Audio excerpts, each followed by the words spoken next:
तकनीक जहाँ एक तरफ लोगों को सहूलियत दे रही है, वहीं तकनीक का इस्तेमाल जो अपराधी हैं, साइबर अपराधी, वो भी कर रहे हैं और लोग उससे काफ़ी परेशान हो रहे हैं।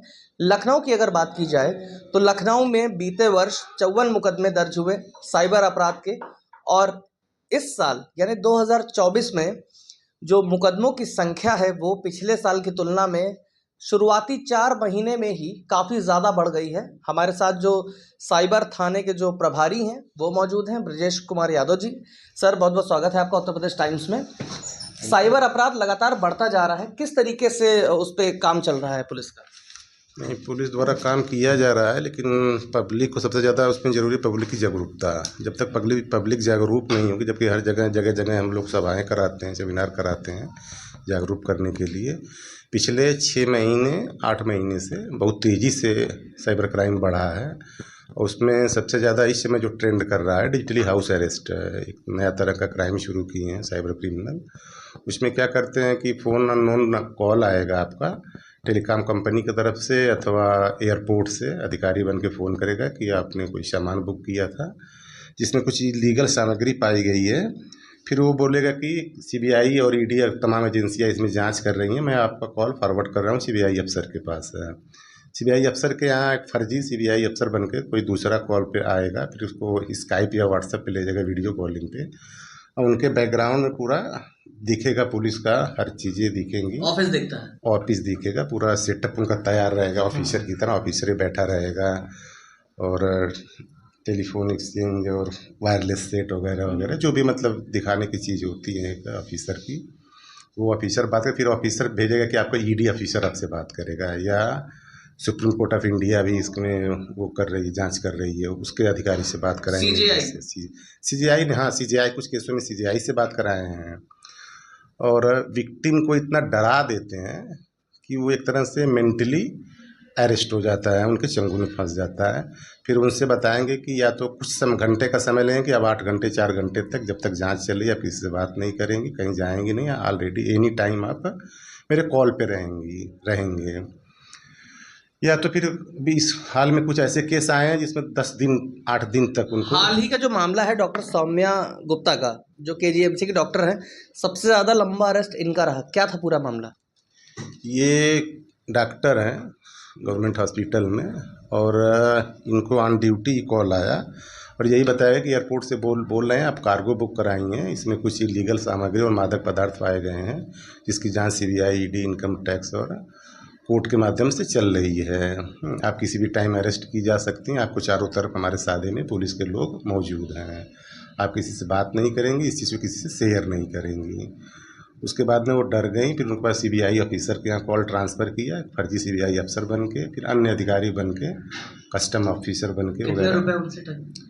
उनसे ठगे थे 85 लाख से। हाँ, तो 20 लाख लिए एक बार, फिर 40 लाख लिए, फिर उनको विश्वास दिलाने के लिए फिर 40 लाख रिटर्न। अच्छा, पैसा लेते हैं वो लोग, पैसा घूस के तौर पे ना लेके ये कहते हैं कि आपके पैसे की जांच होगी कि आपका पैसा एक नंबर है कि नहीं।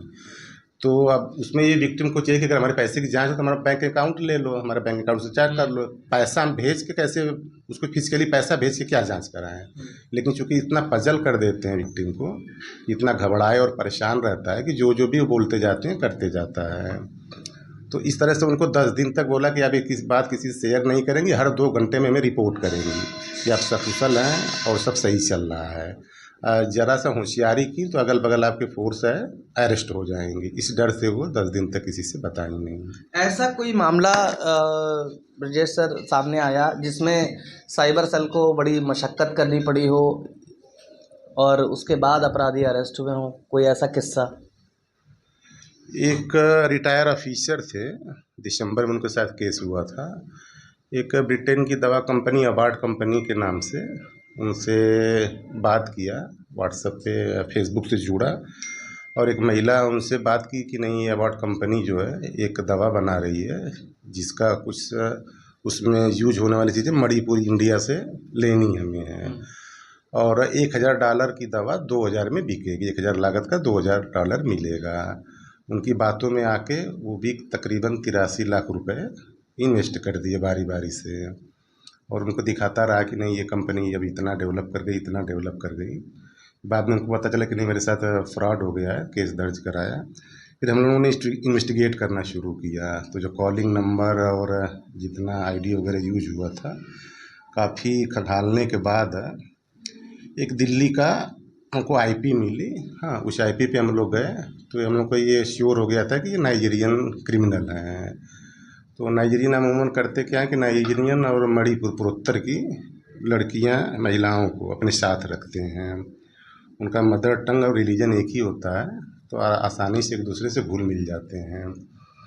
तो वहाँ गए तो दिल्ली में नाइजीरियन रहते हैं बड़ा अपने को सेफ रखते हुए। अगर वहाँ जाएंगे तो अगर 7वें मंजिला पे है तो नीचे से जब तक वो डिजिटली परमिट नहीं करेगा आप एंट्री गेट का नहीं पाएंगे। फिर किसी तरह से हम लोगों ने उनका नेट कनेक्शन कटवाया ब्रॉडबैंड का। फिर वो नेट के लिए कॉल किए तो नेट प्रोवाइडर बनकर हमारा एक पुलिसकर्मी गया अंदर। फिर बोला कि नहीं, इसको आपका राउटर चेंज करना होगा। तो फिर राउटर लेने के बहाने दूसरा कर्मी गया।